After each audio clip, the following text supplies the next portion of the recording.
احسن بدايه ليا في حياتي، عشان ما تجيش بعدها بسنه او اتنين تقول يا ريتني بدات واللي ركن اترك. دايما لعبه السوشيال ميديا هي اللي سبق كان النبأ، ولو انت سبقت وشاطر هتستمر. الفرصه انت اللي لازم تروح وتجيبها.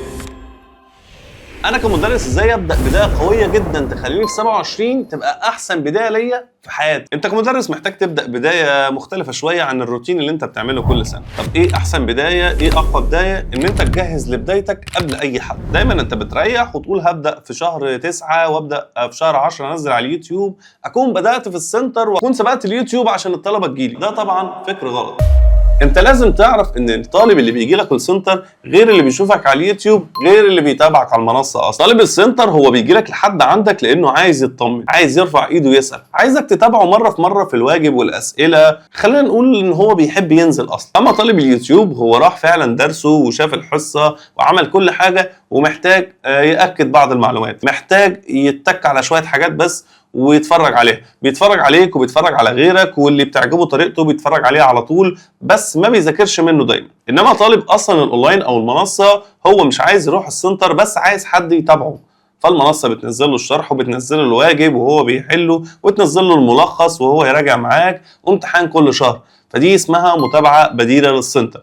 ولازم طالب الاونلاين يبقى هو بيعرف يتابع نفسه اصلا. فاليوتيوب اصلا ملوش علاقه بكل ده. فانت المفروض تبدا اليوتيوب قبل كل الكلام ده عشان الطالب حتى ياخد نبذه عنك. الطالب دايما في اول السنه بيحتار هياخد مع مين، فطبعا مش هيروح كل السناتر عشان يحضر لكل المدرسين لان ده مجهود وفلوس كتيره. فالطالب بيعمل ايه؟ بيخش على اليوتيوب يشوف الكورس التاسيسي مثلا في اللغه العربيه ويحضر مع مدرس واثنين وثلاثه ويتفرج عليهم ويشوف اللي طريقته بالنسبه له مريحه، وفي الاخر بيشوف ان في 2 مدرسين او 3 هم مريحين بالنسبه له، وممكن ساعتها ينزل السنتر يجربه. بس ده احسن ما يجرب 20 30 مدرس. فالكورس التاسيسي هو بيحطك في زون كويسه جدا اللي هي المنافسه. كل ما بتنزله بدري وفي نفس مواعيد تنزيل الكورسات التاسيسيه كلها، الطالب بيتفرج على س وصاد وعين وهو بيقرر في الاخر هيروح لمين. زي ما بتفضل تنزل مواعيدك على السوشيال ميديا بتاعتك واحنا فين السنه دي وهنعمل ايه والحجز فين، لازم تنزل ان انت عندك سوشيال ميديا وان انت عندك يوتيوب وهتنزل عليه وانك هتنزل للطلبه. تهتم بالحته دي لان هي مهمه ويمكن اهم من السنتر. الفكره مش في كده، الفكره ان انت ممكن تعمل ده كبدايه، واول ما تنزل السنتر وتلاقي العدد كويس عندك تطنش اليوتيوب والاونلاين والسوشيال ميديا بالكامل. ليه؟ لان انت شفت نجاح لحظي. طلبه جات لك السنتر ودفعت فلوس وانت خدت الظرف ومشيت، فنسيت خالص ان في طلبه ممكن تتابعك على اليوتيوب وتقول مكسب قريب احسن من مكسب بعيد ولا ما اعرفش هكسب ولا لا، وتيجي كل اخر سنه تقول يا انا ندمت ان انا ما بداتش السوشيال ميديا من الاول. فانا بقول لك قبل البدايه وقبل اي حاجه انت محتاج فعلا تشتغل على السوشيال ميديا، محتاج تحط نفسك في المنافسه. وانت شايف فعلا عندك حاجه مميزه وكويسه، صدقني خش نافس. اللي ناجح ده والله مش احسن منك، هو خد فرصته ونجح. خد انت كمان فرصتك عشان ما تجيش بعدها بسنه او 2 تقول يا ريتني بدات. وده اللي حصل مع مدرسين كتير قوي وقت الكورونا. كل الناس استخبت وناس قليله بس هي اللي بدات وقالت نو ريسك نو فن، والناس دي زي ما احنا شايفين كلنا هم كلهم ناجحين دلوقتي، واللي استمر وبنى اكتر نجح اكتر، واللي ركن اترك. طب ايه المختلف السنه دي؟ مختلف السنه دي هي سنه البكالوريا. سنه البكالوريا اللي انا شايف شخصيا انها هتساوي بين كل المدرسين.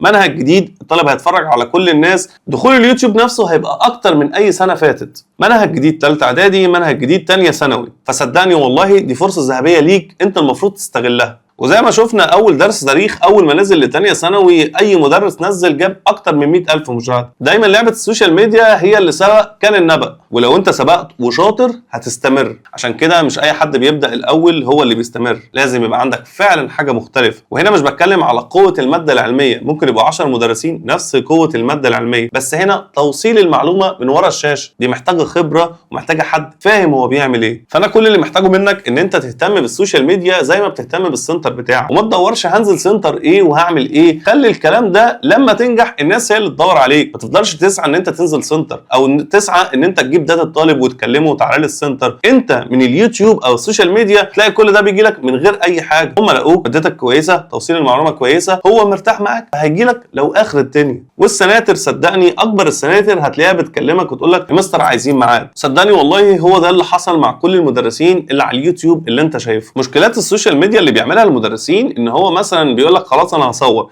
بعد ما اخلص اليوم بتاعي، عشان عندي ال7 ايام او 6 ايام في الاسبوع بدي فيهم في سنتر، هخلص اليوم وراح اصور. فالمدرس بيبقى مخلص مواعيده ورايح يصور وهو ما عندوش اصلا طاقه يصور، فما بيديش كفاءه 10%. يقول لك في الاخر اصل انا مش ناجح على اليوتيوب او الاونلاين مش بتاعي. اي حاجه هتبدا فيها لازم تديها باور فعلا من عندك، لازم تديها طاقه وان انت فعلا تأدي فيها زي ما بتأدي في السنتر. انت عشان تروح السنتر عندك وتأدي فيه كويس، انت بتعمل كورس تأسيسي، بتعمل ملزمه ما حصلتش، بتجيب مشرفين معاك وتوزع عليهم هدايا وتوزع جوائز وتعمل امتحان كل حصه وتخش تهزر وتخش تقرب للطالب. لما تعمل ده على السوشيال ميديا زي ما سعيت هنا، اسعى هنا وما تقولش انا لا ماليش حظ في الحته دي. اسعى الاول واجتهد واعمل اللي عليك، وبعد كده شوف ليك نصيب او مالكش نصيب. تفاصيل تعمل ايه في السوشيال ميديا والكلام ده هتلاقيه منزله لك كله على اليوتيوب. اصلا الموضوع بسيط، بس انت لازم تديله طاقه من عندك، لازم تديله فعلا وقت، لازم تديله مجهود، لازم تديله حيز في شغلك. اعتبره يوم في سنتر واديله كل المجهود اللي بتديه للسنتر، جرب ترم، جرب سنه، وشوف في الاخر ايه المردود منه.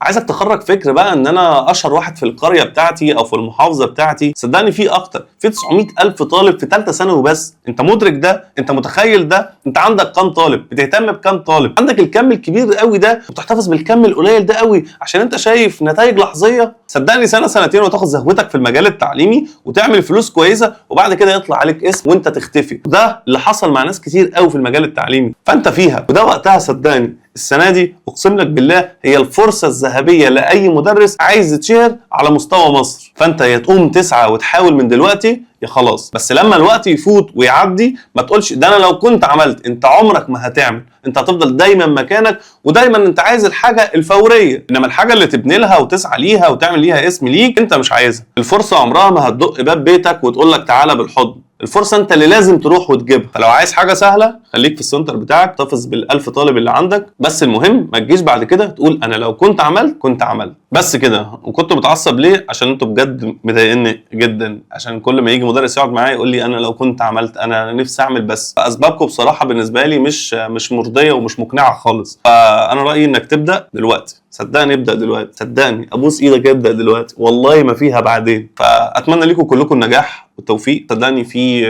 رزق للناس كلها وكل الناس هتشتغل. اهم حاجه بس خلي رزقك دايما حلال، ما تتبعش اي حاجه شمال في المجال ده. صدقني ما تجريش ورا اي حد يقول لك مشاهدات، كومنتات، هعمل لك مش عارف ايه، جيب لك طلبه، اكلم لك داتا. صدقني كل ده والله نهايته وحشه جدا، واحنا شاهدين عليها في المجال. اللي بيعمل كده بيحصل له ايه. انت دايما خليك كويس وراعي ربنا في شغلك واتقي ربنا في الطالب اللي عندك، واعمل كل حاجه حلال، وصدقني ربنا هيوفقك جدا. ولو ما وفقكش في الدنيا فهو توفيق الاخره، واحنا كلنا اصلا جايين ده اختبار عشان الاخره. افتكر الكلام ده دايما وفكك من اي حاجه وما تسعاش للفلوس ولا النجاح. اسعى ان انت تعمل عمل صالح يرضي ربنا بس. صدقني والله لو عملت كده انت نفسك من جواك هتبقى مرتاح. الموضوع ولا شهره ولا فلوس ولا اي حاجه، كلنا هنا بنسعى ان احنا نتقي ربنا ونعمل الصح. فانت اتقي الله، اشتغل كويس، اشتغل على نفسك، سيب النتيجه على ربنا وبس كده.